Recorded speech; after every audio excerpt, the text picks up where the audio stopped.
Break के बाद आपका एक बार फिर से स्वागत है। और हिंदी फिल्म इंडस्ट्री में कहा जाता है कि खान्स का बोलबाला है, यानी सलमान खान, आमिर खान और शाहरुख खान, और तीनों के अपने अपने प्रोडक्शन हाउसेज हैं, तीनों अपनी अपनी फिल्में बना रहे हैं। और कहा यह जाता था कि एक और नाम है जो कि इन तीनों खान्स को टक्कर दे सकता है, और वो है अक्षय कुमार।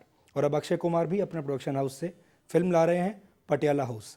जब कभी आपको इस तरीके से इक्वेट किया जाता है कि आप एकमात्र चुनौती हैं खान्स के लिए, तो आपको कैसा लगता है? मुझे एक्चुअली मैं सच बताएं कि मुझे अच्छा नहीं लगता, बिकॉज मैं इस स्वभाव का हूँ या इस जगह से आया हूँ जहाँ मैं कंपटीशन के अंदर विश्वास नहीं करता। I don't have a very competitive kind of nature, किसी के साथ मुझे नहीं करना। वैसे भी देखो, मैं बता रहा था किसी को कि 180 फिल्में हमारी इंडस्ट्री में हर साल बनती हैं, और हम गिनती के कुछ 7 या 8 हीरोज़ हैं जो काम करते हैं, और ऊपर से और भले और 4-5 न्यू कमर्स जो आ रहे हैं ये हैं, तो गिनती के 12 लोग हैं। 12 में हमने 180 फिल्में डिवाइड करनी है, जिसमें से मैं करीबन या 3-4 कर लेता हूँ, बाकी जो एक्टर्स हैं वो 1-2 कर लेते हैं। कितना लड़ेगा, किसके पीछे लड़ रहे हो? आज आपकी जो आपकी चैनल्स है, there are so many channels, you are competing with each other. बहुत सारे, मतलब आपको compete करना पड़ता है क्योंकि बहुत सारे चैनल्स हैं। हमारे यहाँ तो है ही कुछ 180 फिल्में, 12 हीरो, क्या compete करें, किसके साथ लड़े? तो it becomes a little bit of एक काफ़ी, मतलब ये हो जाता है कि फिर नंबर गेम शुरू हो जाते हैं। आप नंबर 1 है, 2, 3, 4, फिर ऐसा लगता है कि जैसे कि मैं महालक्ष्मी हम घोड़े बन गए हैं, जहाँ हमारे ऊपर दाव लगेगा कि ये नंबर 1 हीरो है, नंबर 1 घोड़ा है, 2 तीसरा। तो I find this very amusing and I just let it go over me. मुझे इस बात में कोई दिलचस्पी नहीं है कि ये खान वर्सेस कुमार है, कुमार वर्सेस कपूर है, या कपूर वर्सेस जो भी हैं। It doesn't, believe me, it doesn't matter. इस इंडस्ट्री के अंदर इतना काम पड़ा हुआ है, इतना काम पड़ा हुआ है, बल्कि हीरो कम है, वर्कर्स कम है जो काम कर सकते हैं। तो there is no way we have to compete with each other. जब माय नेम इज़ खान आती है, उसको लोग कहते हैं सुपर हिट है। आपकी कोई फिल्म आती है, मान लीजिए 30 मार खां आती है, और वो 60 करोड़ का बिजनेस भी करती है, 65 करोड़ का बिजनेस करती है, फिर भी लोग कहते हैं कि फ्लॉप है। कभी आपको दुख होता है या आपको ऐसा लगता है कि आपको आपके साथ कुछ ज्यादती हो रही है? अब देखिए, परसेप्शन है, जो इंसान को परसेप्शन करना है करते हैं। इसके अंदर अगर मैं बैठ के इसके ऊपर क्लैरिफिकेशन देना शुरू करूंगा, then I sound that I am trying to clear up the air. मतलब मैं अपनी जस्टिफिकेशन देना चाहता हूँ। इससे बेहतर है कि चुप रहो, आप इसको चलने दो जैसा है, जैसा लोग, मेरे डिस्ट्रीब्यूटर्स जानते हैं, एग्जिबिटर्स जानते हैं, थिएटर ओनर्स जानते हैं, and that's more than enough. क्योंकि मुझे बात आती है at the end of the day, आप अब अपनी अगली फिल्म बेचने की बात आती है। उनको पता है क्या है, कैसा है, दूध का दूध, पानी का पानी, वहाँ तक रहता है। भले जो मीडिया, जो ऑडियंस के सामने लाके खड़ी कर दें, जैसे जहाँ तक रख दे, वो भी उनके ऊपर। वो मैं किसी का हाथ नहीं पकड़ सकता, ना मैं किसी को कह सकता हूँ कि आप माइक लीजिए और बोलिए। तो बेहतर है कि चुप रहें और इसको चलने दें। बट ये जो अपमैनशिप वाली जो बात है, ये तो होती है। अभी मैं हाल में देख रहा था एक अवार्ड फंक्शन में, आप और शाहरुख दोनों एक साथ थे, और शाहरुख ने आपको बोला कि जब मेरी फिल्म आई थी उस वक्त आप बहुत छोटे बच्चे थे। हाँ, और आपने कहा था कि अच्छा दादाजी। अब देखिए, वो जो जिस हिसाब से वो दिखाते हैं, वो ऐसा लगता है कि कोई बहुत बड़ा झगड़ा हुआ। झगड़ा तो बिल्कुल नहीं। ये ऑन द कॉन्ट्री, हम दोनों ने मिलके इसको, मतलब पूरा ये स्क्रिप्टिंग वाली चीज़ थी। तो हमने, ऐसा कुछ था भी नहीं कि हम दोनों एक दूसरे से लड़ रहे हैं। तो लेकिन अब वो होता है कि एक परसेप्शन लाना है ऑडियंस के सामने कि कैसा है, क्या है, और उसमें उन ऑडियंस को दिलचस्पी लानी है कि आप टीवी को मत छोड़िएगा, आप उसको देखते रहिएगा। तो फिर करते हैं, इसमें क्या। आपको अभी तक बहुत सारे लोगों का ये भी कहना है कि आप जो है बीच में आंख बंद करके फिल्म साइन कर रहे थे, आपने स्क्रिप्ट नहीं सुनी, आपने स्क्रीन प्ले नहीं देखा, आपने अपना रोल नहीं देखा, और इस कारण आपकी फिल्में नहीं चली। आप मानते हैं कि आपसे कुछ गलतियां हुई इन सिलेक्शन ऑफ फिल्म्स? देखिए, सिलेक्शन ऑफ फिल्म्स में गलतियां हो सकती हैं, लेकिन जहाँ तक कि आंख बंद करने का सवाल है और ऐसे ही साइन कर लेना दोस्ती यारी में, बिल्कुल नहीं, ये नहीं था।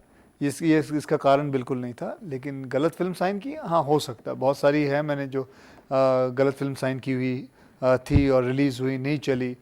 वो नहीं चलने के बाद ही पता चलता है कि मेरे हिसाब से मैंने जब एक्शन रिप्ले साइन की, मुझे अच्छी लगी स्क्रिप्ट कि 1970s में वो फिल्म जाती है, it's a love story, but people didn't like it and I understand it because वहाँ ही आप जाके सीखते हो कि आज मुझे ऑडियंस का टेस्ट पता चला कि इनको ये ऐसी फिल्में नहीं अच्छी लगती, तो we should try it in a different way. अगर आप कोशिश नहीं करोगे तो कहाँ से पता चलेगा? तो वही है। जैसे आपने फराह खान के साथ अभी किया 30 मार खां आपने फिल्म की थी, शिरीष कुंदर ने वो फिल्म लिखी थी, आपने उनकी राइटिंग देख ली, अब आप लेकिन फिर से एक और फिल्म कर रहे हैं शिरीष कुंदर के साथ, जोकर। तो आपको एक बार आपने झटका खाया, उसके बाद भी आपने सीख ली नहीं? ऐसा है कि जैसे मैंने चांदनी चौक टू चाइना की थी और निखिल अडवाणी की नहीं चली थी, अब मैं कर रहा हूँ पटियाला हाउस। ज़रूरी नहीं है कि उस लड़के की वो फिल्म नहीं चली तो अगली फिल्म भी नहीं चलेगी। I have faith in him, I believe in him, and that's why I did it. मैं देखिए, मेरे बहुत सारे लोग आते हैं मुझे बोलने के लिए, अपनी अपनी टिप्पणी देने आते हैं कि उसकी नहीं चली, यार तू पागल है, तू अगली फिल्म भी कर रहा है, बेवकूफ़ है। मुझे अपना दिमाग चलाना है, मुझे अपना दिमाग से सुनना है। मैंने कोई वो जो कहते हैं वो चमचे पाल नहीं रखे हैं जो मुझे बताएंगे क्या करना है क्या नहीं करना है। I am a grown up person, I am 44 years old and I understand. And गिरूंगा तो अपनी गलती से गिरूंगा, चढ़ूंगा तो अपनी वजह से चढ़ूंगा। एंड आज अगर किसी की फिल्म नहीं चले, विपुल की अगर हमारी एक्शन रिप्ले नहीं चलती, इसका मतलब ये नहीं कि अगली फिल्म अगर वो अच्छी लेके आता है तो मैं इसलिए नहीं करूं क्योंकि उसकी पिछली फिल्म नहीं चली। So that will be very unfair on my part two select a movie, so that I don't believe in it. ये जो फिल्म थी पटियाला हाउस, मैं तो कहता हूँ कि पटियाला हाउस, और हमने तो पटियाला का नाम पटियाला पेग के हिसाब से ज़्यादा है, और उम्मीद करते हैं कि ये पटियाला पेग जैसी ये फिल्म भी साबित हो। लेकिन आपने इसकी तैयारी कैसे की? क्योंकि इसमें क्रिकेटर की भूमिका आपकी रहने वाली है, और क्रिकेट पे जो फिल्में बनी हैं या तो वो चलती नहीं है या फिर वो इतनी ख़राब कई बार बनाई जाती हैं कि लोग उसका मजाक उड़ाते हैं। हाँ, तो आपने कुछ खास तैयारी की कि आप वाकई क्रिकेटर जैसे ही लगे उसमें? ऐसा है कि क्रिकेट इज़ नॉट बीन कोई मेरे लिए नई चीज़ नहीं है। मैं अपने स्कूल के रिप्रेजेंट भी करता था क्रिकेट के लिए। I was a bowler, I was a fielder. तो क्रिकेट मेरे लिए कभी भी नई चीज़ नहीं रही।